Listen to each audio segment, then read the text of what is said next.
আপনি কি নিম গাছ লাগাই আম আর কাঁঠাল আশা করতে পারেন না আপনি ভোট দিবেন চাঁদাবাজকে, ভোট দিবেন দুর্নীতিবাজদেরকে, ভোট দিবেন দখলদারকে, আর আশা করবেন ইসলাম কায়েম হবে। এটা কি হবে? দেশের পরিবর্তনের জন্য, ভালো রাজনীতি প্রতিষ্ঠা করার জন্য, রাজনীতির গুণগত পরিবর্তনের জন্য এই ইলেকশনটা ভেরি ইম্পর্টেন্ট। ঠিক আসল বিষয় হলো সেটা।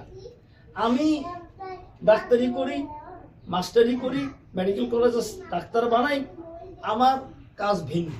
কিন্তু আমাদের যখন হুকুম করা হয়েছে জামাত ইসলামী থেকে, তখন আমি কোনো দ্বিধা করি।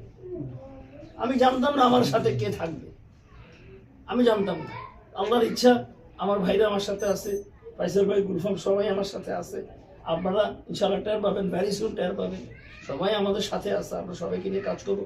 নানা কারণে কেউ আগে আসতেছি, কেউ পরে আসতেছি, সবাই আমাদের সাথে আছে। এর দূর আপনাদেরকে বলবো। আলহামদুলিল্লাহ আর হলো যে এই পরিবর্তনের সুযোগটা যদি আমরা না নিই, আপনি কি নিম গাছ লাগাই আম আর কাঁঠাল আশা করতে পারেন না আপনি ভোট দিবেন চাঁদাবাজকে, ভোট দিবেন দুর্নীতিবাজদেরকে, ভোট দিবেন দখলদারকে, আর আশা করবেন ইসলাম কায়েম হবে। এটা কি হবে? না